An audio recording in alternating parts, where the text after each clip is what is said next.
right, here we go. Chia Lee, What's up, baby? welcome back. Thank you, my bro. What's good? It's been some years. Yeah, we still here though. Yeah, I mean, we actually did, I think, your first interview after you got out of prison last time. Definitely. That was 2012. Right. Yeah. And, for everyone who's watching, you guys can go back and take a look to kind of see some of the Definitely that raw was emotion, a lot of feedback. That was, I was still new to everything, especially with all the social media stuff. So that was definitely a good look. No doubt, man. My pleasure. And I mean, millions of people watched it. For sure. I mean, the story got to be told. Yeah. Well, let's go ahead and talk about the story again, because you actually have a new documentary out. Right. It's called On the Strength, The Fabulous Chia Lee. Right. And I saw it. Hell of a documentary. Thank you. Very well done. Thank you. Very well done. Like, it incorporates all the music and all the old footage and has a lot of the key people as well, man. Very dope documentary. Thank you. Hopefully by the time this runs, it's going to be picked up by one of the big major distributors. We've been blessed.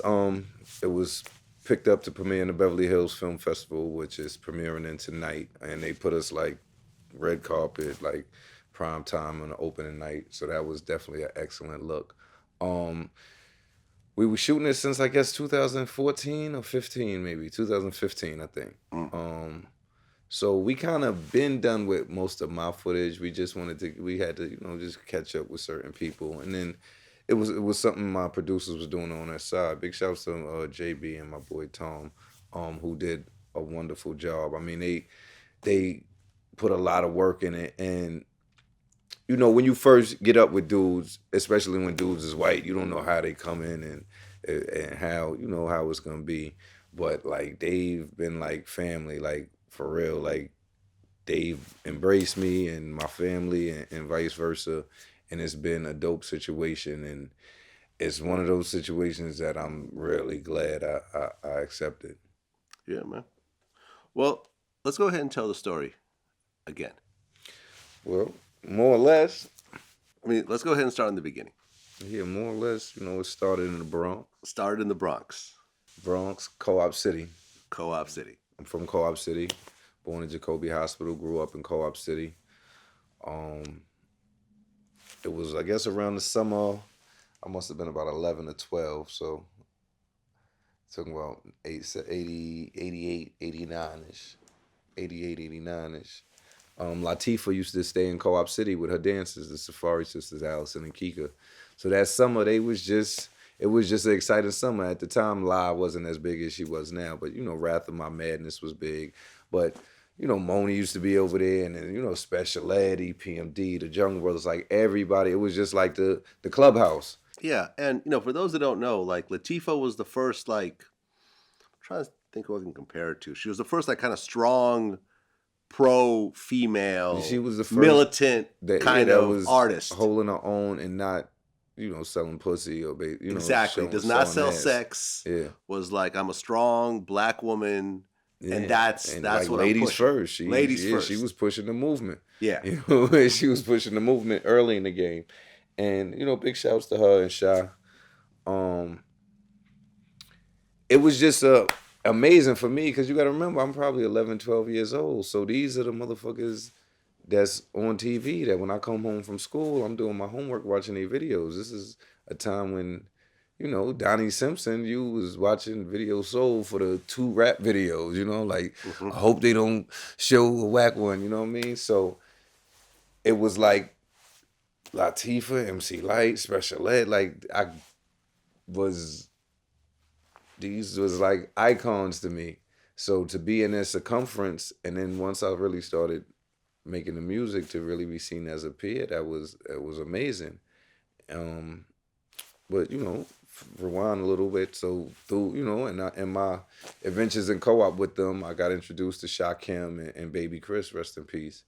And I really clicked with both of them. It just so happened Chris was from the Bronx, so we just happened to be running around a little more. And when he would be in the area, he would come get me. He'd be like, "Yo, what you doing? Come on, we'll take a ride." And he might have me in the studio or here or there with Black Sheep or with Red Alert, Young Brothers doing whatever, just bugging out, just taking me out of Co-op City, letting me see the world. And then It was a specific night. They did some show at the Apollo, and I think one of the Jungle Brothers missed his flight from London. So I was like, let me freestyle. Because, they was trying to figure out how they were going to freak the show without Africa. And they was like, "You're not going to be scared?" I was like, "Nah." I was scared to death, though, but I made it happen, and they brought me out. And that's really how it started. When I came off stage, Chris was like, "Yo, I'm going to sign you." And like a few weeks later, he, I guess, inked his deal with Relativity Records and his Violator imprint, and I was the first artist he signed. Right, and Chris had a long history with the native tongues. Definitely. I mean, a lot of people look at him as the person who really put together the native tongues, like all the different factions. But he really did. I mean, like Red Alert is like the grandfather, the godfather of it. But Chris really was the one that did the work. Like, you got to remember, he started from probably carrying records for Red Alert to road managing the Jungle Brothers to managing Black Sheep to managing Tribe. You know what I mean? So he is, I feel like Chris is definitely the glue that linked us all together. Chris in that house in Co-op City. Okay, so now you get signed as a 12-year-old rapper, basically, Chi Ali, and you're showing up on some things. I guess you showed up on Black Sheep's album, right? On Past one of the 40, that was the first appearance. Yep. Via vinyl. Yep. Black Sheep goes on. Choice is Yours is still being played to this day. Like one of the biggest hip hop songs ever. I say it's top 10. Top 10? Yeah, I would put it up there. Top 10. You play that song as a DJ, I would play that song anywhere in the world, and people go crazy. Like, I give it top 10. Decades later. Eric B for president. Yeah, it's up there. It's a few. So now you're rolling with really, I mean, one of the hottest, really the hottest crew at that time. It was almost like, if you compare it to this day, it would be like TDE or something. You know what I'm saying? Like just where everyone's popping and you got these big entities and, Tribe is huge and De La's huge and everything. So you signed this deal and you put out your first album. And the name of it was? The Fabulous Chi Ali. Fabulous Chi Ali. Yeah, 92. Okay. And you go on tour. Went on tour with Criss Cross and MC Light, I think. Oh, MC Light? I believe Criss Cross and MC Light. First tour. And Criss Cross was going platinum at huge. The time. Them and Jermaine Dupri, they were huge. Huge. They were huge. What was it like? How old were you, 12, 13 at the time? By then I was probably like 14, 15. 14, 15. And all these girls are going crazy.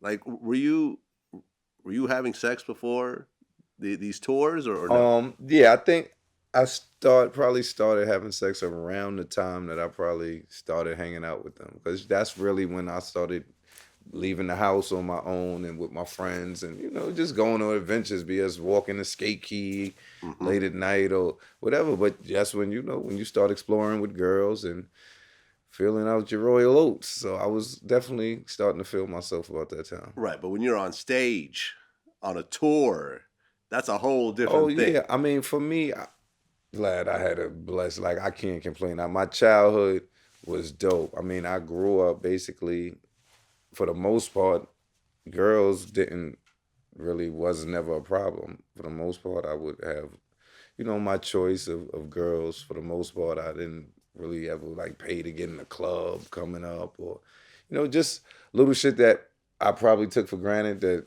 but how could you not if that's all you knew?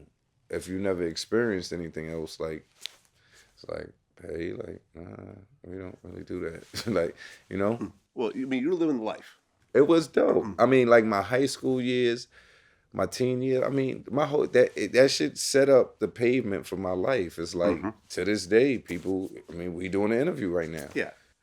Well, you do this first album, and for you, it was big, but commercial-wise, it didn't do huge numbers. No, it sold about 150,000 copies, if I remember correctly. Which, under today's standards, would be huge, but back then, everything's major label, everything's CDs. Well, it's weird because, see, now they're not selling nothing, but at the time, it was a good first album. Like it was because at Okay. the time it was like, you know, you had groups like Gangstar who probably went gold on like their third or fourth album. So they Okay. were a group that probably sold 150, then 280, Okay. So 360. So the at the time it was decent. the label is still fucking with you though. The label, when Chris left, he took Violator to Def Jam. The label had the option, and the label opted to keep me. Okay. But the thing was, Chris was their rap guy, and Chris was my friend. Like I didn't know none of them really.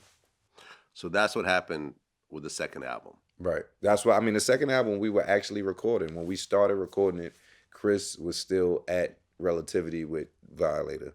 But by the time we finished, he wasn't. Because like the songs with Premiere, No Surrender, No Retreat, which you could like Google and hear. But like Chris set that up. I know that for a fact. Like the label, like that whole second album, even the joints I did with Clark Kent, everything was really on the strength of Chris. Chris or myself. It wasn't, they were like an alternative rock label. Like they had with Joe Satriani, and they weren't hip hop.